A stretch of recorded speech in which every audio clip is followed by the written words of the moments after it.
Hello and welcome to Brand Your Passion, the show that helps you turn the thing you love the most into something that people know and love you for. I'm your host, Holly Arnett, the brand coach for creatives, and I'm on a mission to make the world a more creative place, one brand at a time. If you're ready to get more eyes on your work, more dollars in your pocket, and more creativity in your life, you're in the right place. Welcome. Let's brand your passion.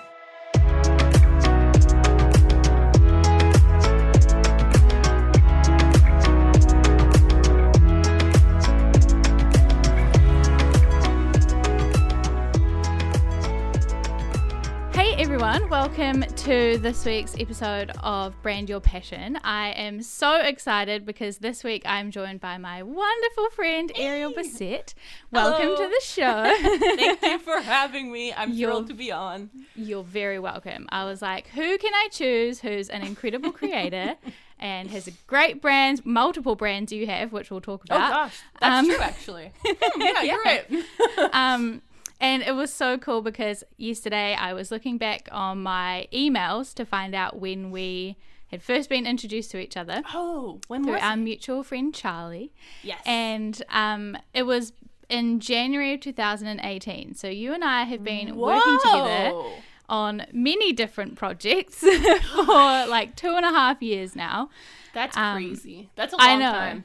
Time has also flown though, I feel like. It has. It has. Yeah, happens when you're having fun, which we have done because yeah. we have worked on things like your literary magazine, we've worked on your podcast, Books Unbound, the cover of your book, and also the like branding and merch and everything for your readathon, the Reading Rush. So we have done many fun things. When you put it that way, I sound very good. Like, I sound very official. I have many things going on.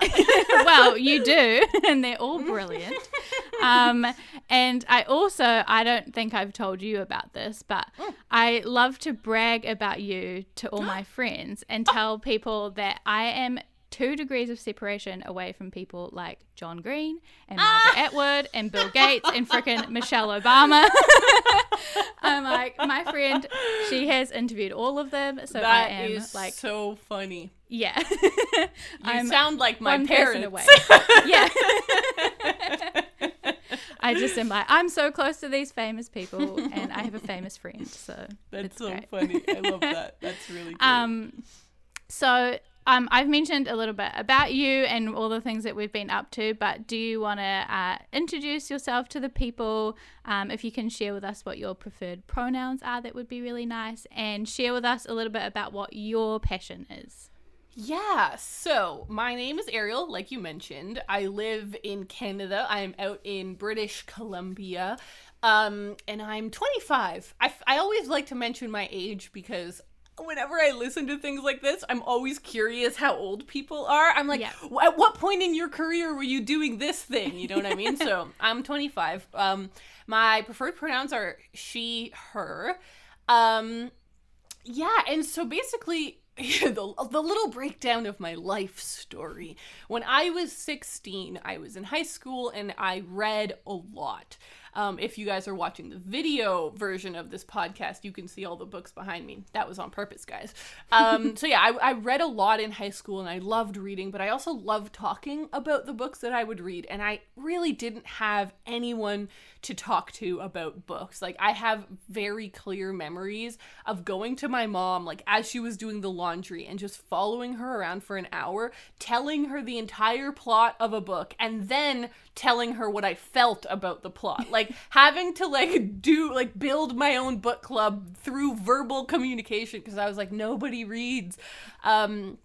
So when I was 16, I was like, YouTube was starting to become a thing, and I was watching like a lot of British vloggers mainly, and I just remember one day typing in a book and finding a couple of young women like me. Most of them like were in their early 20s, but like, you know, it felt like not something that was a different community that it would be really hard for me to get into. No, it was just like young women uploading videos about them reviewing books. And I was like, oh my God, this is amazing. And I just spent 1 week watching all of these videos, consuming this content, trying to understand what this weird community was. And back then it didn't have a name, but now everyone calls it BookTube. And then I got my dad to help me set up a YouTube channel, and the rest is history. So I have spent the last 9 years making book content online, and that varies. I do still, like, my predominant main thing is still my YouTube channel, making book related content, but I also have a book podcast.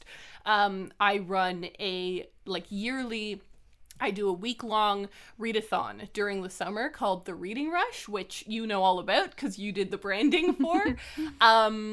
Yeah, and there are other tangential things that go off into my different bookish spheres, but I am fully self-employed, so I have been working for myself in some ways since I was 16, because like that's when I started I call it my little empire.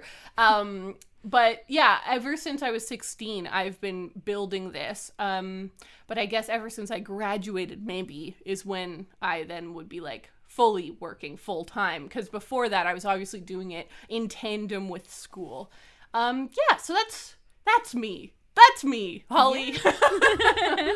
I love it. So it's like just books all day, every day, reading, talking about books, interviewing other people about books, creating products and services, all about books.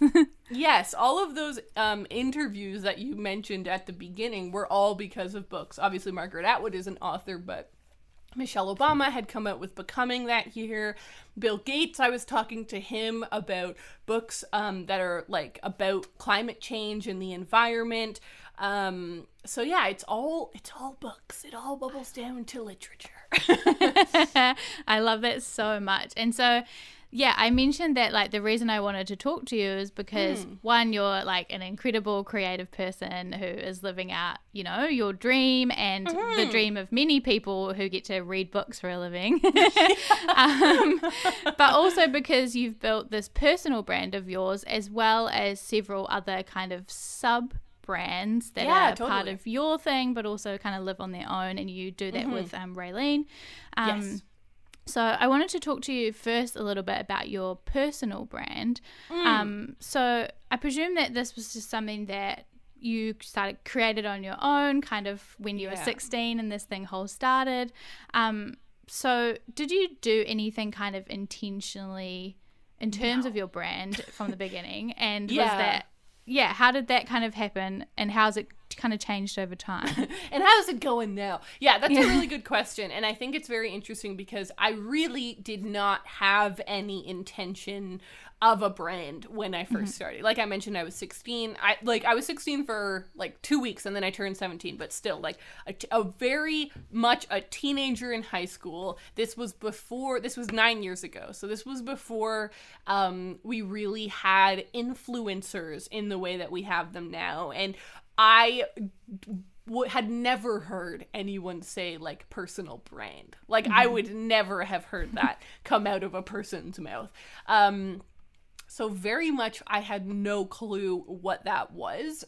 But when I look back on it, I do see that there were a few things I was doing that were branding. I just didn't think of them actively as branding. So when I first started my YouTube channel, I actually had a username because that was the thing back then. It was not, the cool thing was not to have your name. So for the first year of my channel, I had a username, and I would make sure, for example, to get that same username on every platform that I ever used, so that, you know, I had that brand consistency everywhere you went. I always used like the same end screen on all of my thumbnails. Or at the end of my videos, I mean, my thumbnails all had a very similar look, and I always started my videos in the same way. Which I still do now. I don't mean to. I think that it's just an ingrained habit after 9 years. All my videos start with me saying, hello, everybody. I don't mean to do that, but like now it's memed at me sometimes where like people will be like, hello, everybody. And I'm like, I cannot escape it. But yeah, like I think a lot of those things were a brand. I just didn't think of it as a brand. And I also know that the kinds of things that I would talk about or read and share about were kind of really reflecting my own personality. So I very obviously, it is my personal brand because my YouTube channel is not like me as a character, it's just me as Ariel. So it very much reflects what I am, or maybe more aspirational, like what I hope I am, which is bright and bubbly and happy and encouraging and entertaining, like fun, you know? Yeah. Those kinds of words are bubbly. That kind of vibe is the thing that I think I have going. And I think that if you go and look through my thumbnails now, and the great thing is obviously that because I'm not a corporation or even like a small company, it's just me, I can change and alter my brand slightly. It's never changed. I've never like hard pivoted. I've never been like everything's black and white and now it's full color. No, there hasn't ever been anything like really intense.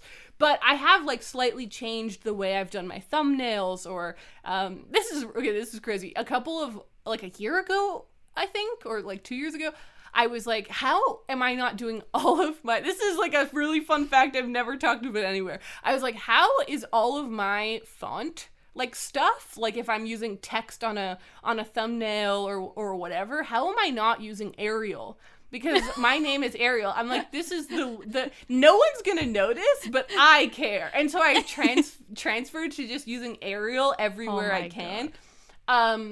Yeah, so little things like that don't make that big of a difference, but to me, continue that brand of like, haha, I'm just having a good time trying to be me. Yeah, that's just a little fun fact for you, Holly. Yeah, I like love that so much. I thought you would appreciate that. Yeah, one, it's like font jokes, you've got me, but also you're so right in that even if people don't know that, or now they hear this story, that just adds to your brand. And that it is so on brand, isn't it? Like Ariel's just this person who's gonna do fun silly things like that because it makes you laugh, it makes you smile, and so it is part of your brand, even though it's just like because it's your name. So I love that. I love it. Yeah, that's so good. Okay, and so I noticed that you don't really have a logo, and this is something that I talk about quite a lot, is that as a personal brand, I don't actually think you necessarily need one, which can be quite a controversial kind of thing to say as a branding designer. I love it. I love the controversy of the branding world. Yeah. Should you have a logo? Trust me, design Twitter would blow up, but but it's true. Like obviously, when a lot of people think of branding, that's the first thing that they think of is like, I got to get a logo. That's what I got to do. But you don't have one that I know of that I could find. And so was that something that was an intentional decision? You just were like, I just don't feel like I need one. What was that kind of thought? Imagine if right now I was like, I do have a logo. I guess I just haven't shared it good enough. No, I don't have a logo. So let me think about this. So basically, like I said, I've been doing this for about 9 years. So let's just say 10 years for the sake of this example here.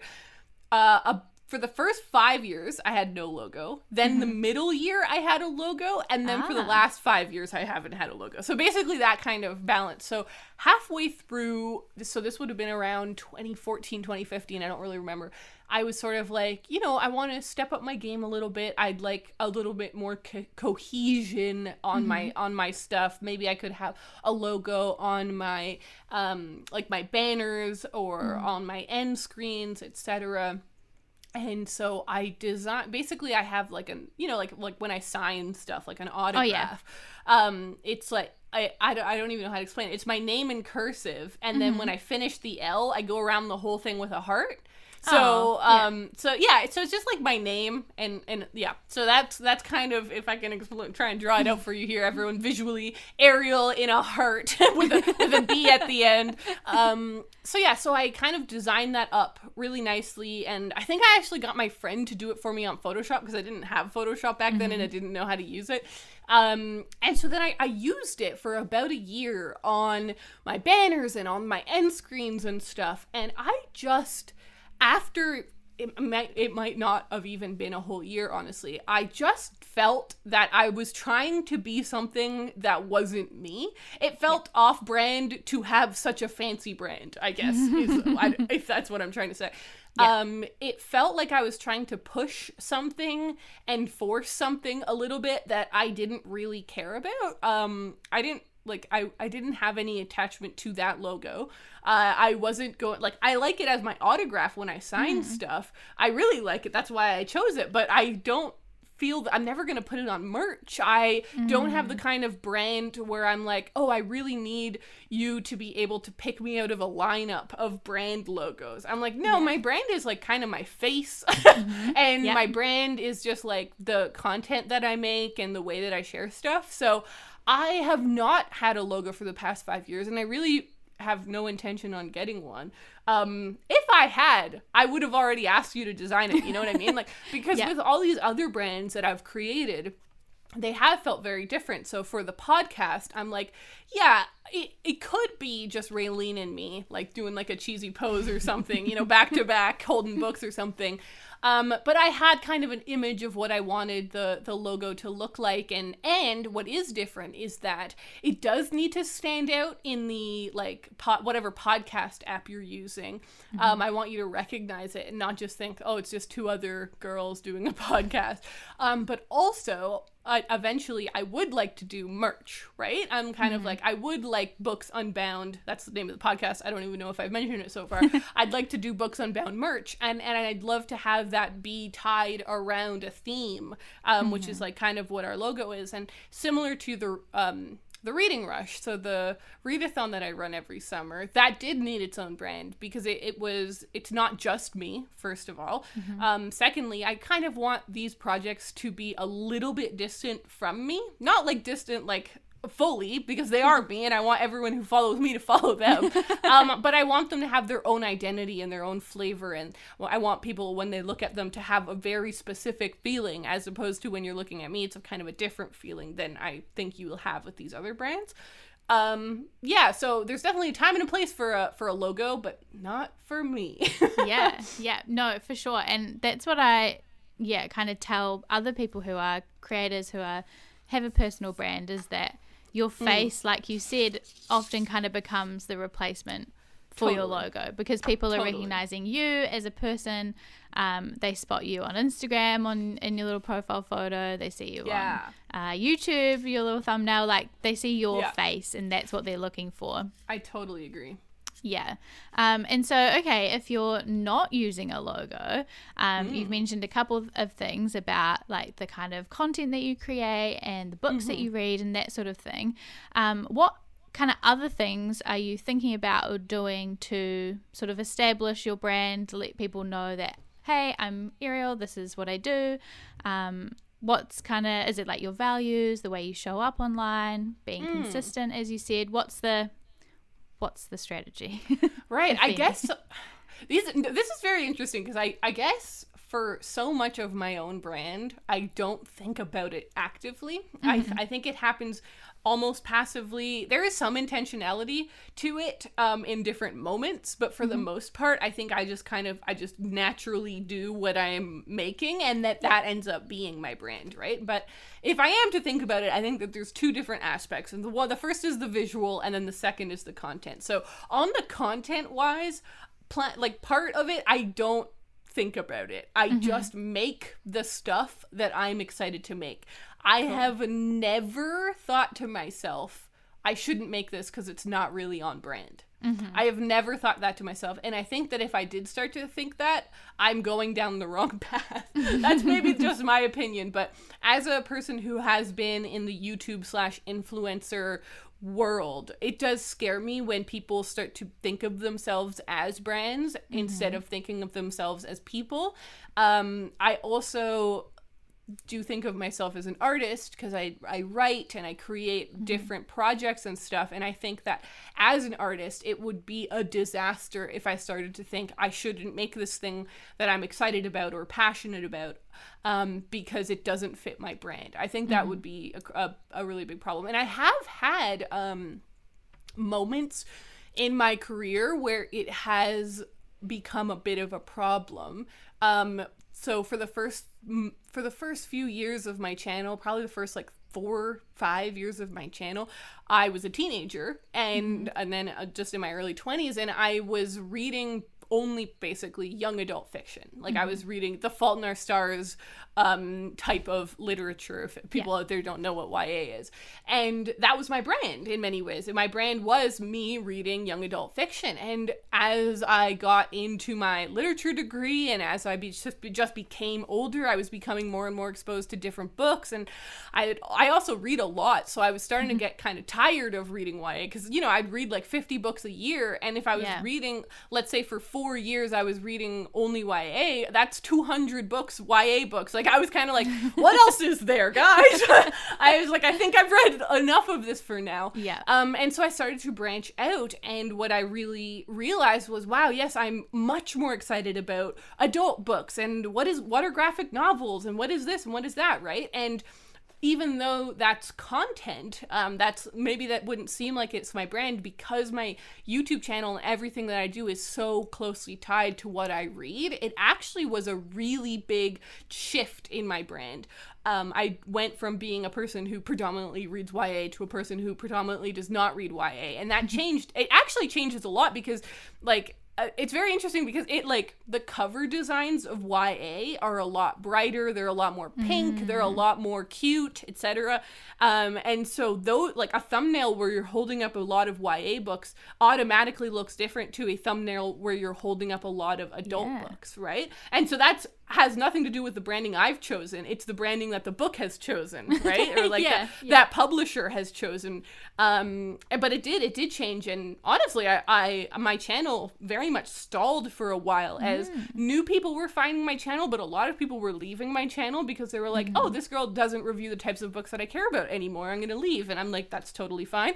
And now, you know, many years later, I've kind of bounced back up, and things are going well again, but that was definitely a thing. But all of that to just say, I've never let my brand stop my content. If I just want to make something, I make it. And then on the other side, like I was mentioning, is the visuals. So whenever I make something, I try and make it more pink and yellow.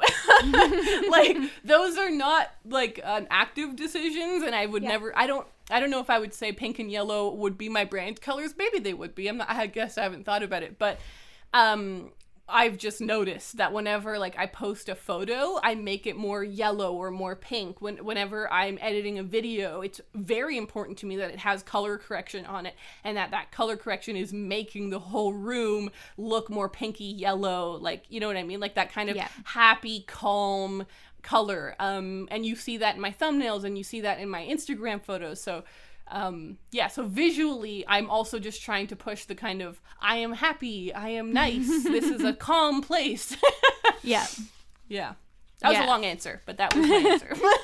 No, it's a great answer. And I think it's really interesting, what you said about not kind of thinking too much about your brand and letting that get in the way of what you're creating, especially, you're right, as like an artist and as a personal brand, because, you know, your personal brand is you, and so it needs to be you, and so no matter what you choose to create, it's gonna, you know, be on brand because it is you, right?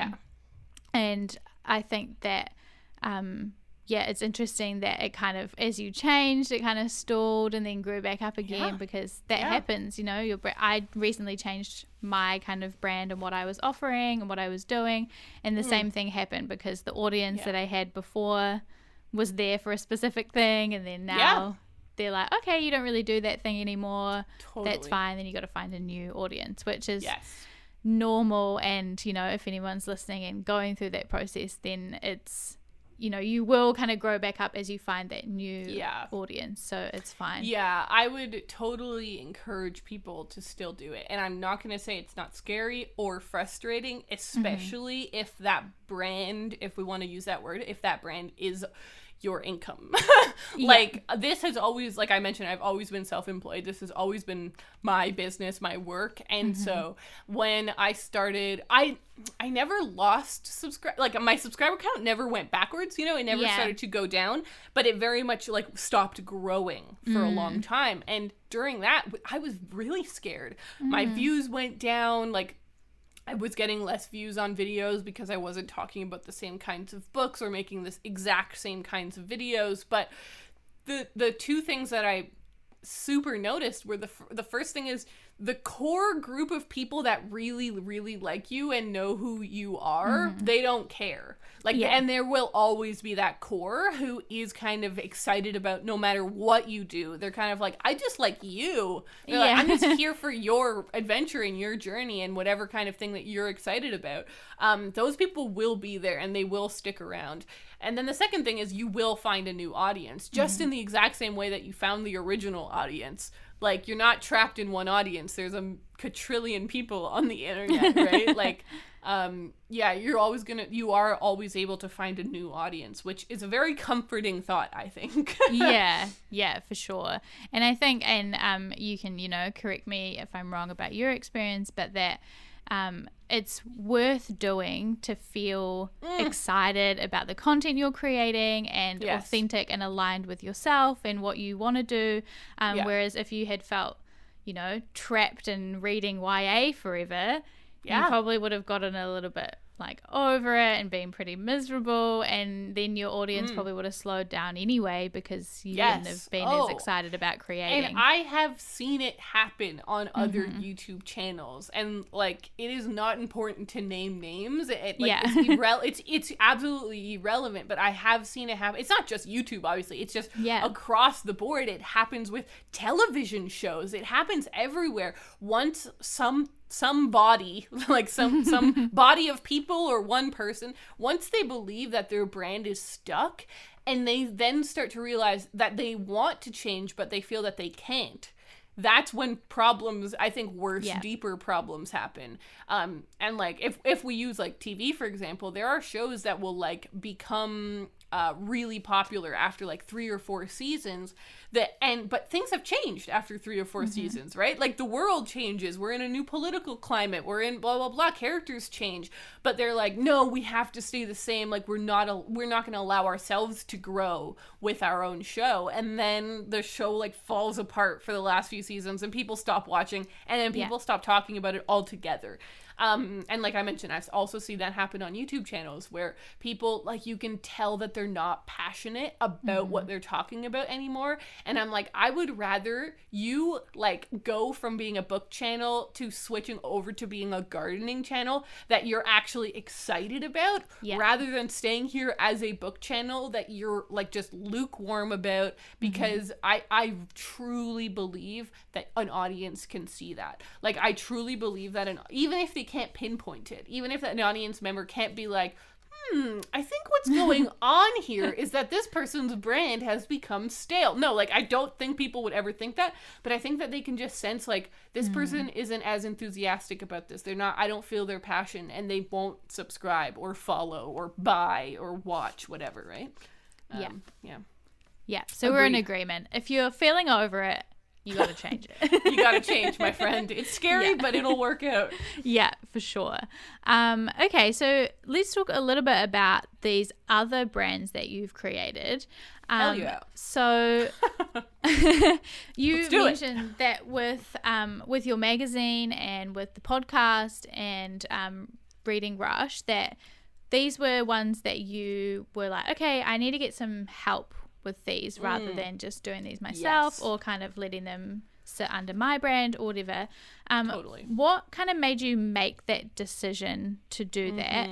And how has that process been like different from obviously building your own brand? Yeah.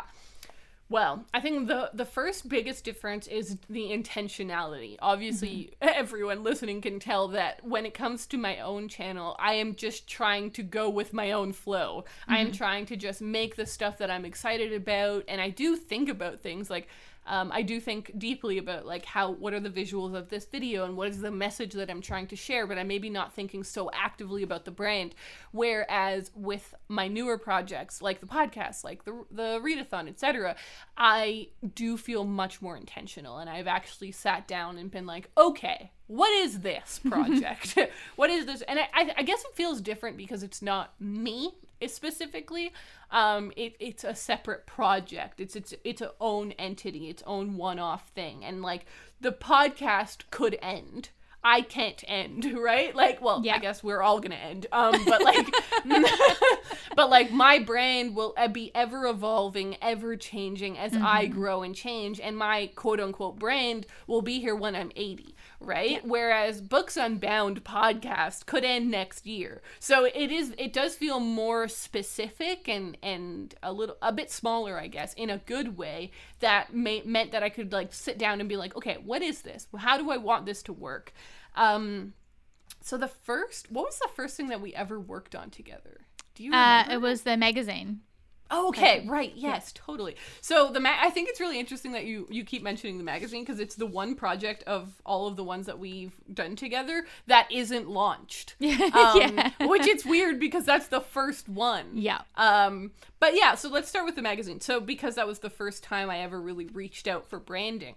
So what I realized was I wanted to make a literary magazine. And I was like, okay, cool. I definitely want to do this. I've thought about doing this for years. I also had experience because I ran one of the magazines on my university campus. So I like kind of knew what it involved. And I really felt that I could do a great job creating my own team and doing this for real. And so I started thinking like, okay, I think of this as its own kind of smaller business, even like a mini business, but I thought of it as a small business. I was like, how would I want it to look? And I was like, I want it to look awesome, and I don't have the skill to make it look awesome. I think I have the skill to make the content really good and to curate it and to market it or etc., but I don't have the like literal branding skills to make it look good.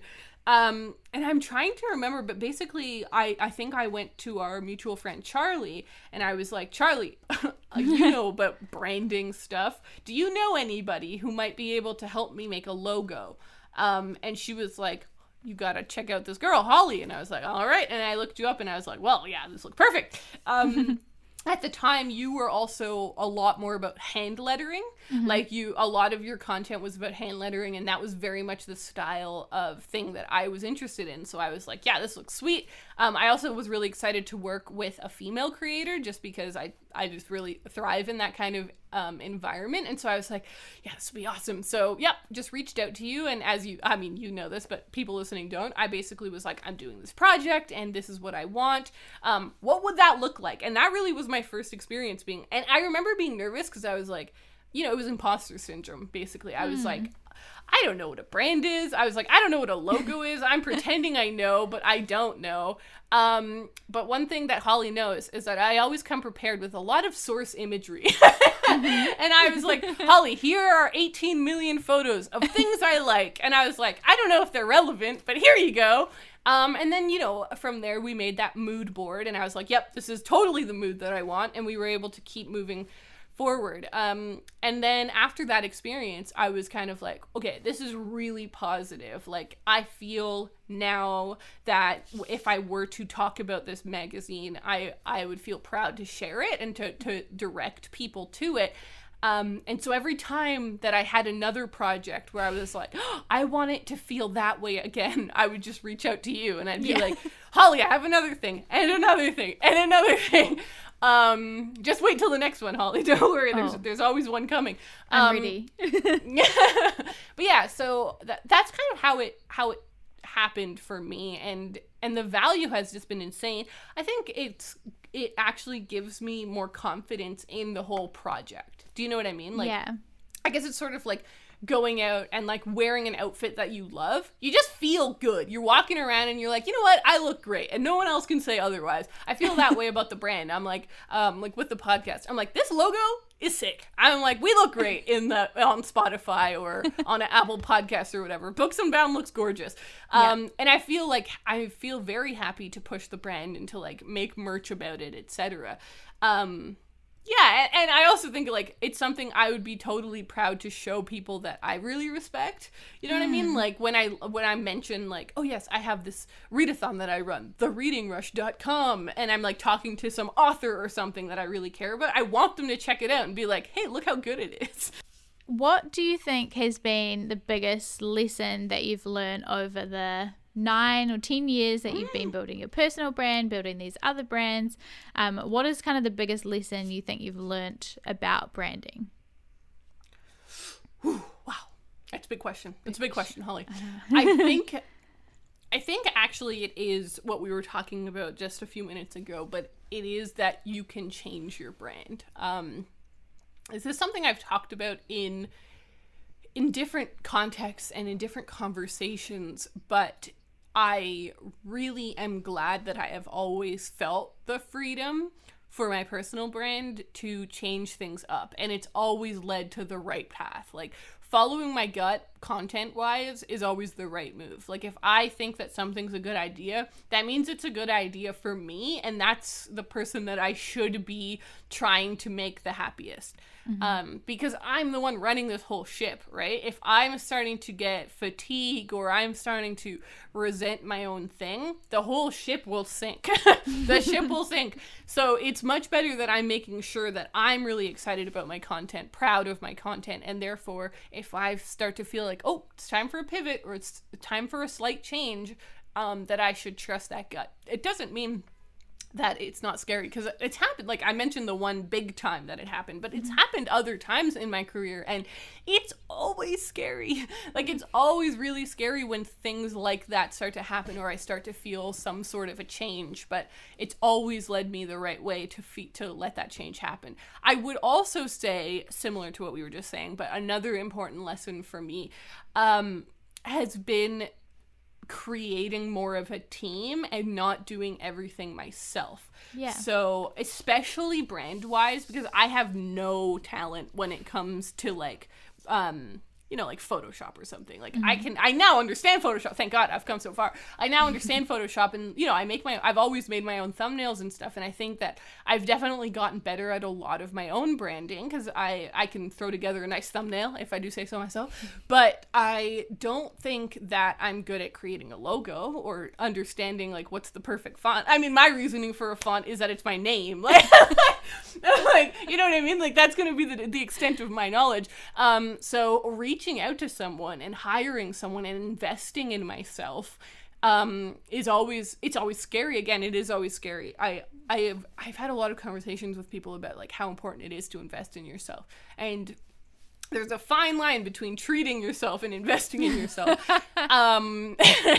But like for example, a year ago, I desperately needed a new camera. Hilariously, I had broken up with my boyfriend at the time, and I was using his camera, and so I had to give him his camera back, right? Like, that was literally the only reason. And so because that happened, I had to go back to using my old camera, and I was like, no, you know what? I need to invest in myself, and I need to like actually trust myself and have confidence in myself that an expensive purchase like a brand new camera is going to be something that is going to help my brand, my image, my confidence, my content, everything.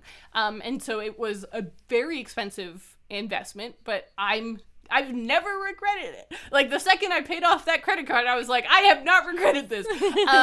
And so in that same way, like, I'm really glad that I had invested in good branding for these different projects that I care about. Yes, maybe it's a bit more expensive. Like, it's obviously more money than doing it myself, because if it was just myself, it would be free. But like, yes, it's money, but it has completely paid itself off, not only in, I think, how good it looks and how well others perceive it, but how proud I am of it.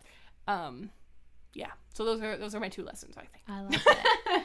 Okay, and so my last question for you, which might tie into some of those big lessons that you've just shared, is what advice would you give to some other creative out there, maybe another YouTuber or artist in some way, when it comes to branding their passion? What advice would you give them? I think I would, it is very similar to what I've just said, but I think it would be to trust yourself and to have fun. I get asked a lot from people who watch my channel and are like, I want to start a YouTube channel. What's your advice?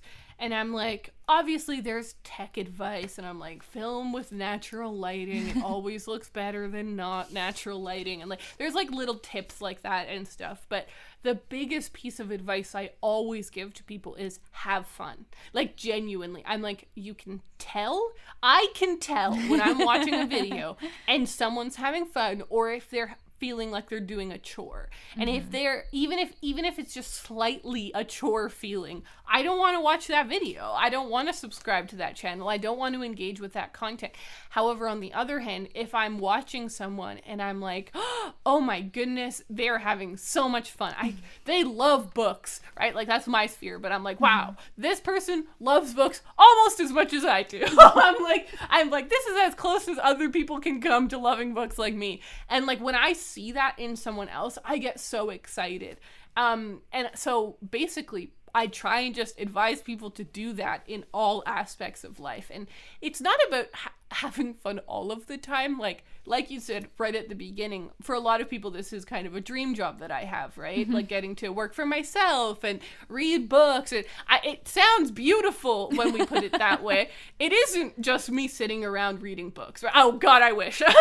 Like, I really, really wish it was just me laying around all day long reading books, but it's not. It's a lot of sitting and replying to emails. I hate emails. That's a story for another day, but it's just replying to emails and collaborating on things and setting things up and following up and chasing people to pay me.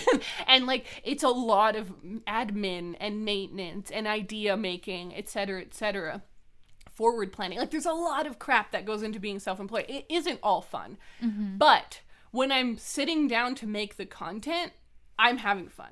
Right? And that, I think, is the core of everything else that operates around it. So I would say that with your brand, have fun. Like, let it be the thing that you want it to be, whether that's a personal brand and it's just yourself and allowing everything on your page to be pink, or always using, like, always having, I don't know, penguin imagery or something. Like, whatever that is for you, allow yourself to do that, because that's what's going to sustain for the longest. And whether it's more, even if it's more specific, like, even if it's like, oh, I'm making a brand, like a logo, you can still have so much fun and imbue yourself in that logo. So have fun. That's it. Have fun. Trust your gut. I love that. I think that's such beautiful advice. And I think, yeah, it just echoes everything that we've talked about today. So I am excited for people to hear that advice. Yay. And I'm thankful to hear it as well. So thank you. Have fun, Holly. Yeah, I will always. Okay, so thank you, Ariel. Do you want to tell the people where they can find you and something maybe that you've got going on right now that they can check out? Yeah, for sure. Well, the thing that I'm most excited about right now is the podcast. It's Books Unbound. If you just type that in anywhere, it'll come up. But I think it's books_unbound on Instagram. But if you ever want to find me, it's just my name, Ariel Bissett, Bissett. Also, Ariel isn't spelled like the font, unfortunately. It's spelled like the mermaid. And so you can always just find me. Thankfully, I'm Ariel Bissett everywhere on all platforms. All right. Well, thank you so much. This has been so fun, and Yay. I feel like people are going to get heaps out of this. So, yeah, thanks heaps, and we'll talk soon. Thanks for listening to this episode of Brand Your Passion and choosing to spend some time with me learning about branding, business, and all things creativity. You can find more episodes just like this one at blackandwhitestudios.nz/brandyourpassion. If you liked this one, you can tap that subscribe button so that you're notified about every new episode. And if you've got a spare second, I would love it if you could leave a review on iTunes or wherever you're listening to this podcast right now.